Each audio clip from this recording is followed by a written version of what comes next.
Dan Illman, Matt Bernier, the feature race at Santa Anita on Saturday is the California Flag. It's race number 5. We're going down the hill at about 6.5 furlongs. And we're going to take a look at the field of some really solid Golden State Series eligible California bred or sire. A couple big names in this race. Let's talk about the morning line favorite, the number 7 Tribalist. And Tribalist showed last time out that he doesn't need a year between races to run his best. Usually the deal with Tribalist is he wins, he's away for a year. He wins, he's away from a year. Well, he came back off his year layoff. He won the Green Flash Handicap in the most striking fashion you'll see in a 5-furlong turf race at Del Mar. And then the Eddie D last time out, he ran a big buyer speed figure over course and distance. Now, I've got to be honest, I don't know all the details. Maybe he's not Breeders' Cup eligible or any of these other kind of things, but I think most people looked at that most recent run in the Eddie D and said, Prep. It's a means to an end to get to the Breeders' Cup, because we know 5/8 of a mile, particularly at Del Mar, this horse loves all of it. And now he shows up here. I agree with you. He clearly doesn't need time off anymore. We know that. He's capable of wheeling back pretty quick, but the problem is he's going to be the favorite in here, and I'm convinced. Look, if he could get 6.5, he was going to get it last time. That was going to be it, and he got very, very tired at the end. And Mr. Rory, who, no disrespect, but Mr. Rory was 30-1 that day. And had the stamina edge. Yeah, the stamina edge. And I just kind of look at it and say, maybe just because you work out a cushy trip in here, you can get the 6.5. I don't think he wants the distance. I think he's very, very good, though. I think he's better at 5 at Del Mar. There's no doubt about that. Whether it's impossible, the 6.5 against this kind of field with the kind of trip he might get is a different story. That Eddie D, he broke really well. He's mostly a speed horse. Forget what happened in the Green Flash 2 starts back. I think Victor did the right thing when that long shot opened up a big lead. He took back. He sat second. He took his shot. I wonder if that riderless horse in mid-stretch, sort of herding Tribalist down towards the inside, maybe worked against Tribalist a little bit, but he was getting tired in the lane. He's going to have to be ridden correctly. The Timeform US Pace Projector has him in a very good spot. He has an advantageous outside draw, which means he can press the likely speed of the 5 Richards Boy, and the pace is not expected to be fast, and that could be key in Tribalist getting this trip. Yeah, I tell you what, anybody back in Tribalist, if this is how it goes, and this is how I think it's probably going to go, my goodness, he's got just such a tremendous advantage over the rest of this field, because arguably he's the best horse in the race. He could work out the best trip in the race. The only question is, do you think that 6.5 is too much? Richards Boy has won twice, going down the hill at 6.5 in his career, but that was a long, long time ago, over 2 years ago. I think, like Tribalist, in the interim, Richards Boy has established himself as a 5-furlong turf specialist. I was disappointed in the loss in the Green Flash last time out to Tribalist. After Tribalist missed the break, was buried down inside, all kinds of issues. Richards Boy was dueling with Gutsy Ruler, who was something like a 25, 28 to 1 shot, and he could never put Gutsy Ruler away.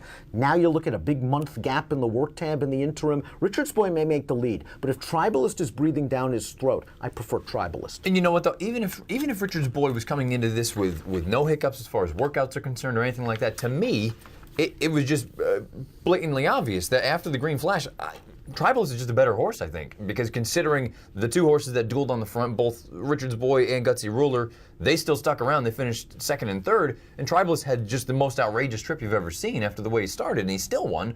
I just think Tribalist is a better horse. Peter Miller trains Richards Boy. He also will saddle the number 1 California Diamond. Positive formulator fact for Miller regarding California Diamond. Second off the layoff, Turf Sprinters non-graded stakes. 5 for 11, a 358 ROI. Not only second off the layoff for California Diamond, this will be his second start as a gelding. I just didn't really see the excuse in the Eddie D, though. He saved ground. He got a little bit of a bump when he was 1-paced in upper stretch, and then Kent DeZormo kind of took care of him. Yeah, I just didn't think he did much running. Now, I suppose maybe, like you say, there was a little bit of a hiccup in there, but I don't know. I mean, all of a sudden, can I expect a 6 or 7 length improvement? Because I think he's going to need that if he's going to be competitive here. The rest of the field, every single one of them is turning back in distance, and that is often a very potent angle. We saw it with Mr. Rory. Absolutely. Going down the hill in the Eddie D. Let's begin with Longacres Mile winner Gold Rush Dancer, the number 2, who disappointed a little bit at Los Alamitos last time out. Again, I don't really hold bad efforts on dirt at Los Alamitos against horses. Gold Rush Dancer has done some okay things on the turf in the past. The pace might not be fast enough, though, for him. I have a feeling he could get outrun early, turning back to a sprint. Yeah, and I guess that's the concern with any of these turnbackers, is that are you going to get completely blown away early on? But in the past, he's shown that sort of speed early going 2 turns. boy, going down the hill, it's just such a completely different game. You could be looking, even with, let's say, the lack of pace in here. I mean, Richard's Boy is capable of going 21 and change, and none of these horses have seen 21 and change. This horse has successfully gone route to sprint in the past, although moving from turf to dirt, not the opposite. Dr. Troutman, fourth last time out in a stake bred allowance. He's eligible for non-winners of 2 life. On paper, he needs a lot of things to go his way. Yeah, he needs to move up in a big way. I suppose the big thing is, we talk about it so often, this is a very much a horse for course sort of trip down the hill, and he's 1 for 1 going down the hill. Now, we talked about how perhaps Richard's Boy and Tribals really don't want the 6.5.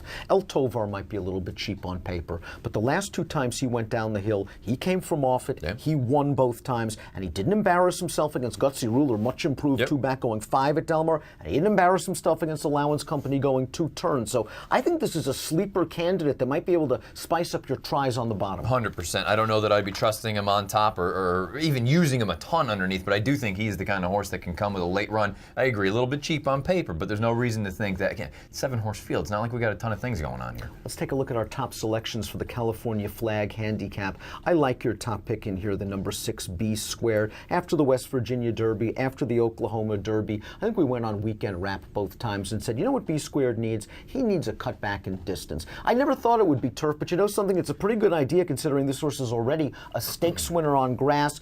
The blinkers off might get this horse to relax in the early portion of the race. His sprints early in his career were good. Yeah, and you know what? I think this is the perfect kind of turn back, and I know the O'Neill barn is very, very chilly, and I know Mario's chilly thus far at Santa Anita, but he showed that big speed last time out at Remington and completely packed it in. Now the blinkers come back off. He's going to get outrun, as we talked about with Gold Rush Dancer. You're going to get outrun, but if he can be 3 lengths off instead of 13 lengths off, where some of these horses turning back, yeah, they're going to look at it and go, what the heck is this? We've never been this far off the pace. If he can be 3 or 4 lengths out of it, he's got the pedigree, he's run on the turf, he's run successfully in the past on the grass. I just think there's a lot to like here, and you know what? I think he's going to be a decent number. No, I think he's going to be a fair price to be sure, and I would not be fooled by those recent running lines against some good 3-year-olds at distances that are just way too long for him. B Squared might be the value play in this spot. You're going 6.752. I'm hoping the Timeform US pace projector is right. Tribalist is able to sink his teeth into Richard's Boy, turning into the stretch, and then maybe he holds off a determined run from a horse like B Squared. Again, 6.752 for Matt, 7.156 for me.